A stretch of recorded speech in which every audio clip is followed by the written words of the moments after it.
अस्सलाम वालेकुम स्टूडेंट्स, कैसे हैं आप लोग। आज जो स्टूडेंट्स हम लेक्चर डिस्कस करने जा रहे हैं चैप्टर नंबर 7 सेकंड ईयर, इसका लास्ट टॉपिक है जो कि है आइसोमरिज्म का। ठीक हो गया। इसमें आपको बोर्ड के लिहाज से डिफरेंट इंपॉर्टेंट शॉर्ट क्वेश्चन आते हैं, वो भी हम इंशाल्लाह डिस्कस करेंगे और बहुत सारे जो है वो कॉन्सेप्ट हैं वो हम इसके अंदर जो वो सीखेंगे। बहुत ही इंटरेस्टिंग टॉपिक है और इंशाल्लाह इसमें आपको बहुत मज़ा आएगा। चलते हैं अपने टॉपिक की तरफ स्टूडेंट्स। आइसोमरिज्म को अगर हम डिफाइन करें ना तो हम कहते हैं टू और मोर कंपाउंड्स। इसकी डेफिनेशन अगर हम करें कि two or more compounds having same molecular formula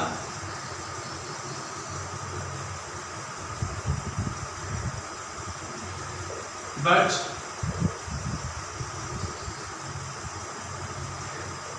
different physical and chemical properties.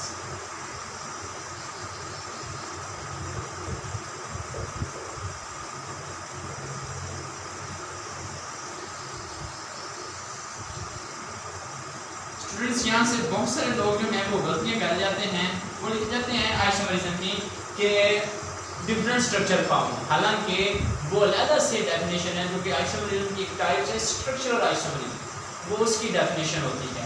इसकी डेफिनेशन है कि दो या दो से ज़्यादा कंपाउंड जिनका सेम मॉलिक्यूलर फॉर्म है लेकिन उनकी फिजिकल और केमिकल प्रॉपर्टीज डिफरेंट होंगी, वो कहलाएंगे आइसोमर्स, आर कॉल्ड आइसोमर्स, और उस फिनोमिना को, उस प्रोसेस को कहेंगे isomerism. Process is called isomerism. Okay हो गया। अब यहाँ से हम जो डिफरेंट इंपॉर्टेंट पॉइंट्स जो हैं वो डिस्कस करेंगे जो कि आइसोमरिज्म को अंडरस्टैंड करने के लिए और डिफरेंट कंपाउंड के आइसोमर स्ट्रक्चर से लिखने के लिए हमारे लिए बहुत ज़रूरी होता है। ठीक हो गया। अब अगर मैं बात करूं कि हमारे पास जो है क्या है कि अगर हम देखें ये है मीथेन, कि क्या इसका आइसोमर पॉसिबल है? द आंसर इज नो, यानी कि इसकी रीज़न क्या है स्टूडेंट? वो ये वजह है कि एक ही कार्बन है और ये एक ही वे में अरेंज हो सकता है। इसकी अरेंजमेंट दो या दो से ज़्यादा नहीं है, सिर्फ एक ही वे है जो कि हम इसी तरीके से लिख सकते हैं। CH3 bond CH3 ethane. तो क्या अगर हम स्टूडेंट्स यहाँ से कहें कि ये आइसोमरिज्म शो कर सकते हैं? आंसर इज नो, कि ये भी आइसोमरिज्म जो है वो शो नहीं कर सकते क्योंकि इन भी अरेंजमेंट की एक ही पॉसिबिलिटी है। अगर हम बात करें प्रोपेन की, CH3 CH2 CH3, ये है प्रोपेन, क्या ये आइसोमरिज्म शो कर सकते हैं? Answer is no. फिर CH3 CH2 और CH3, इसके अगर हम स्टूडेंट्स बात करें ये है 4 कार्बन और इसका नाम है ब्यूटेन। अगर हम इसके बारे में कहें कि क्या आइसोमरिज्म इस केस में पॉसिबल है? The answer is yes.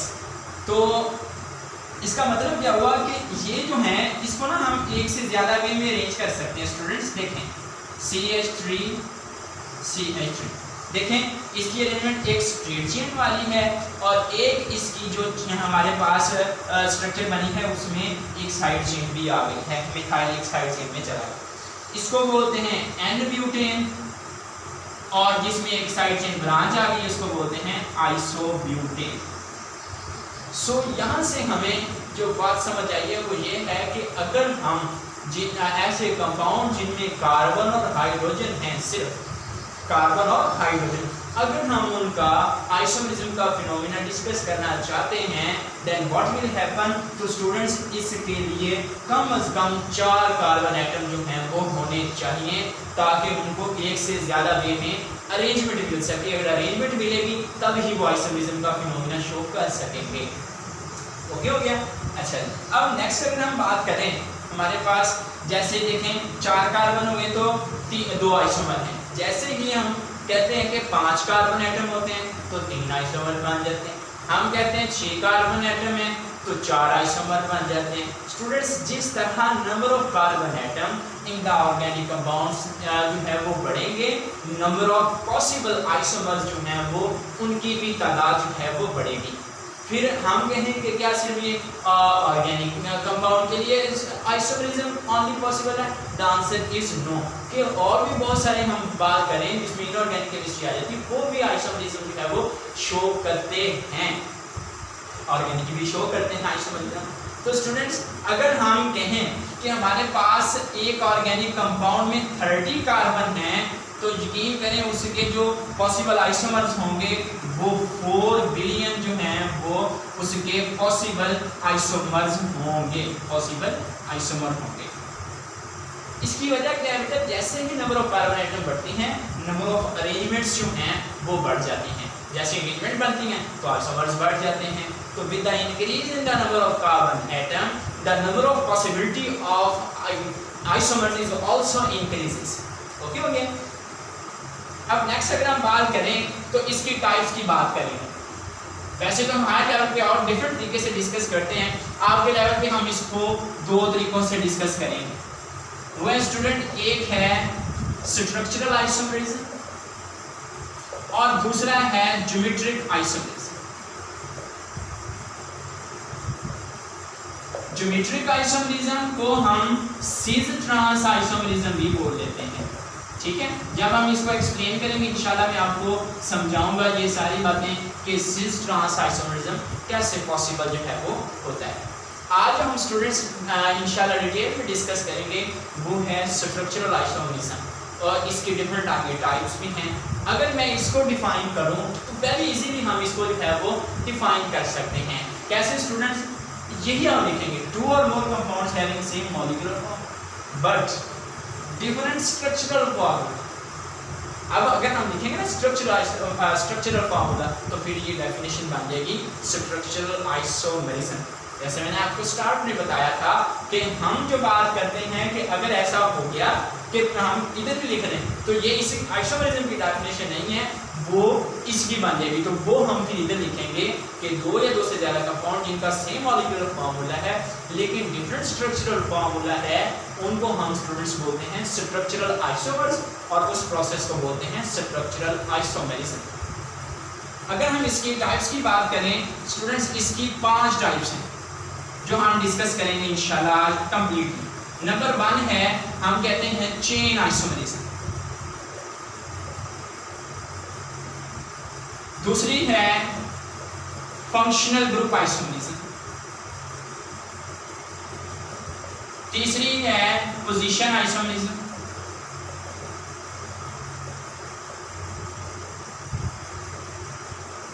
चौथी है बेटा मेटामरिज्म और 5वीं है टॉटोमरिज्म। These are 5 different types which occur due to the different arrangements, different structures. That's why this is known as structural isomerism types. तो स्ट्रक्चरल आइसोमरिज्म की कितनी टाइप्स होगी? 5 टाइप्स जो है वो हम इंशाल्लाह डिस्कस करेंगे। एक एक करके इंशाल्लाह मैं आपको डिटेल इसकी जो है वो समझाऊंगा। आइए चलते हैं फर्स्ट टाइप की तरफ।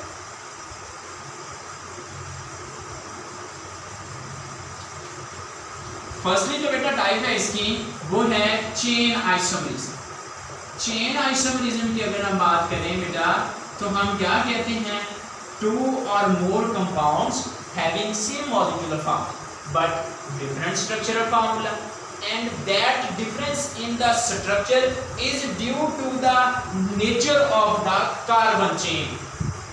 ठीक है, same molecular formula, same structural formula, different structural formula. अब वो जो स्ट्रक्चरल फार्मूला डिफरेंट किस वजह से हुआ है? वो कार्बन की जो चेन है उसके डिफरेंट होने की वजह से जो बनेगी, इसलिए इसको हम बोलते हैं chain isomerism. Look at the example. For example अगर हम बात करें CH3 CH2 2 3 N-ब्यूटेन। अब इसमें बेटा जो कार्बन की चेन की नेचर है वो स्ट्रेट चेन है। यहाँ पे अगर हम बात करेंगे CH3 इसको बोलते हैं आइसोब्यूटेन। अब यहाँ पर जो चेन की नेचर है उसमें 3 कार्बन है और एक साइड चेन है। The difference of structure is due to the difference in the nature of the carbon chain. और भी एग्जाम्पल पढ़ते हैं। CH3 CH2 2 2 3 N pentane. इसकी दूसरी arrangement CH3 CH3 CH2 CH3, this is known as isopentane. Third category CH3 CH3 CH3 CH3, इसको बेटा हम बोलते हैं न्यू पेंटेन, क्योंकि इसमें जो नेचर है उसमें 3 कार्बन और एक ही कार्बन के ऊपर 2 ब्रांचें, इसमें 4 कार्बन, एक कार्बन के ऊपर 1 ब्रांच, और ये स्ट्रेट चेन है। तो ये इस तरह difference in the nature of carbon chain से जो आइसोमरिज्म बनती है उसको हम बोलते हैं चेन आइसोमरिज्म। ओके जी, नेक्स्ट बात करते हैं बेटा हम दूसरी आइसोमरिज्म की, वो है हमारी फंक्शनल ग्रुप आइसोमरिज्म।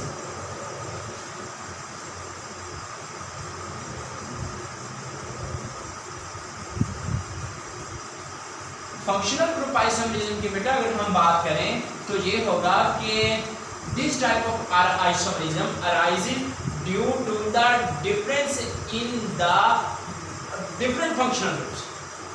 मेन के जे हम कहेंगे मॉलिक्यूलर फार्मूला सेम होगा, फिर उनका स्ट्रक्चर फार्मूला डिफरेंट होगा।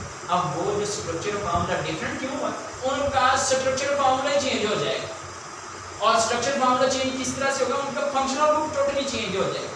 फॉर एग्जांपल देखिए बेटा अगर हम एग्जांपल लें इसकी, तो हमारे पास एक कंपाउंड है जिसका मॉलिक्यूलर फार्मूला है C2H6O। अब इसकी अरेंजमेंट देखिए CH3 CH2OH CH3 OCH3 di methyl ether. और स्टूडेंट्स 6 की बात करें तो ये इथाइल अल्कोहल है। अब दोनों का मॉलिक्यूलर फार्मूला तो सेम है, लेकिन क्या हुआ, इसमें अल्कोहल फंक्शनल ग्रुप बने, इसमें ईथर फंक्शनल ग्रुप बने। इस तरह की जो अरेंजमेंट चेंज होने से बनता है वो कहलाता है फंक्शनल ग्रुप आइसोमरिज्म। देख ले बेटा फंक्शनल ग्रुप चेंज हो गया, इसमें ईथर फंक्शनल ग्रुप और इसमें है अल्कोहल का फंक्शनल ग्रुप जो है वो मौजूद है। नेक्स्ट जो हमारी तीसरी टाइप है जिसको हम डिस्कस करने जा रहे हैं वो है जी पोजीशन आइसोमरिज्म। बहुत इजी है, इंशाल्लाह आपको क्लियरली इंशाल्लाह समझ आ जाएगा। देखिए जी तीसरी है पोजीशन आइसोमरिज्म। पोजीशन आइसोमरिज्म की अगर हम स्टूडेंट्स बात करें तो इस तरह से होगा कि 2 or more compounds having same molecular formula but a different structure of formula। अब वो जो स्ट्रक्चर में डिफरेंस आएगा that is due to the difference in the position of the functional group on the carbon atom of the same chain. 2 or more compounds having same molecular formula but different structural formula, that difference in the structure is due to the different position of the same functional group on the carbon chain. This type of known as position isomerism. For example देखिए बेटा हम इसकी example discuss करेंगे, इंशाल्लाह आपको समझ आ जाए। CH3 CH CH3 CH3 CH2 CH double bond CH2। Last lecture में मैंने आपको बेटा समझाया था कि जो हमारा ये डबल बॉन्ड है ये एक फंक्शनल ग्रुप है। तो यहाँ पे अगर आप देखेंगे 1 2 3 4, यहाँ पे 2 पोजीशन पर आ रहा है, 2 ब्यूटीन, 4 कार्बन है ब्यूट के लिए और डबल बॉन्ड के लिए ईन आ जाएगा। यहाँ पे है 1 ब्यूटीन, तो यहाँ से आप बेटा अंडरस्टैंड कर सकते हैं कि फंक्शनल ग्रुप की यहाँ पे पोजीशन 2 है और यहाँ पर 1 पोजीशन है। और एग्जांपल डिस्कस करें, देखिएगा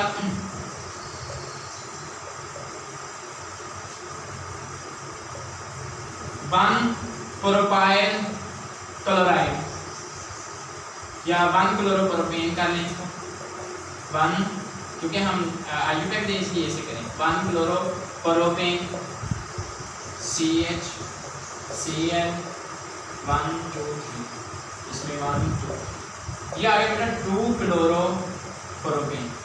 अब ये अल्काइल हैलाइड की क्लास थी तो इसमें आप बेटा इजीली अंडरस्टैंड कर सकते हैं कि यहाँ पे पोजीशन हेलोजन जो फंक्शनल ग्रुप है यहाँ पे 1 पोजीशन पे है, यहाँ पर 2 पोजीशन पे है। This type of isomerism is known as position isomerism. Number 4 की अगर हम स्टूडेंट्स बात करें वो है metamerism.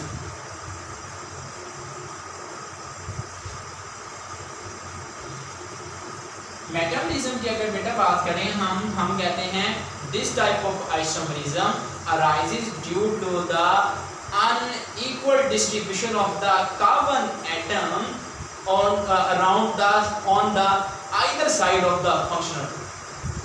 This type of isomerism arises due to the unequal distribution of carbon atoms on either side of the functional group. यानी कि functional group है, इसके इस तरफ और इस तरफ कार्बन एटम्स की जो डिस्ट्रीब्यूशन है वो मुख्तलिफ है, अनइक्वल है, बराबर नहीं है, तो वो कहलाएगी आइसोमेरिज्म मेटामेरिज्म.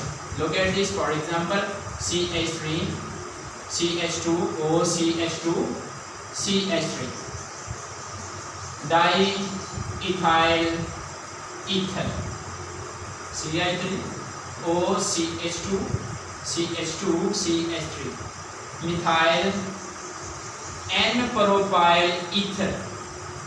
इंशाल्लाह जी मैं अपने बच्चों को जो है वो नॉमेनक्लेचर नाम लेने भी इंशाल्लाह सिखाऊंगा.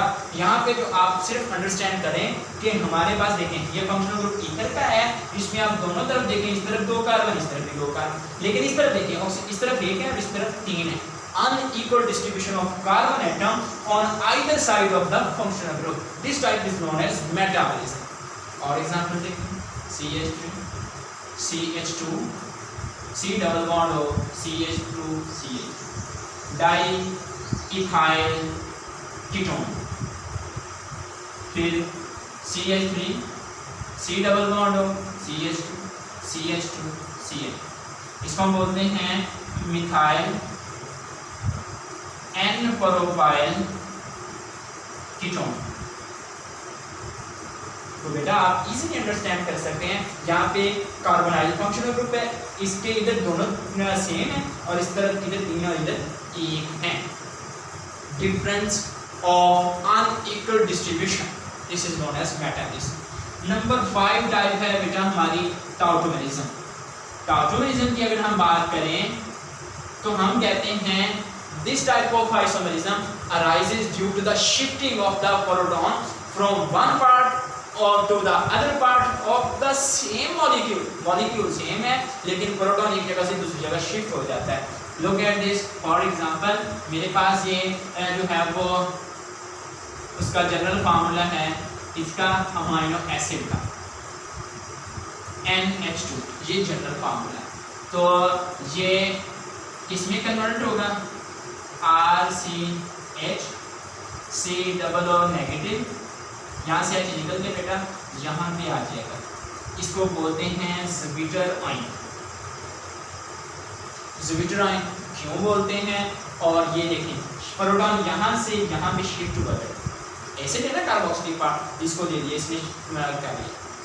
अब एक होता है आयनिक, ये है ज़्विटर, ये है देखें एक मॉलिक्यूल है, मॉलिक्यूल के अंदर पॉजिटिव पार्ट भी है नेगेटिव पार्ट भी है, ऐसे आयन को बोलते हैं ज़्विटर ion. These are readily interconvertible with each other. ये दोनों बॉन्ड इनके दरमियान ये एक रिवर्सिबल रिएक्शन है, एक इक्विलिब्रियम एस्टैब्लिश है, ये बहुत जल्दी एक दूसरे में कन्वर्ट, कभी एक ही नमूने में ये फॉर्म है, दूसरे ही नमूने में ये form. These two forms are readily interconvertible with each other. This type is known as tautomerism. These are 5 types of the structural isomerism. मुझे उम्मीद है कि इंशाल्लाह आपको समझ आ गई. इंशाल्लाह नेक्स्ट लेक्चर में आपको आइसोमेरिज्म की जो दूसरी टाइप है ज्योमेट्रिक आइसोमेरिज्म, इंशाल्लाह उसको डिटेल डिस्कस करेंगे. इंशाल्लाह आपको कोई प्रॉब्लम नहीं रहेगा. उम्मीद है कि आपको अच्छा भी लगा. अगर आपको वीडियो पसंद आई है तो आप लाइक भी कर दीजिएगा और मेरे चैनल को सब्सक्राइब भी कर दीजिएगा. Chemistry corner by mister chemist Aziz Rahman. अगर कोई भी प्रॉब्लम है तो मेरे डिफरेंट कॉन्टैक्ट्स अवेलेबल हैं, आप मुझसे रब्ता कर सकते हैं. जज़ाकल्लाह. अल्लाह हाफिज़. अस्सलाम वालेकुम.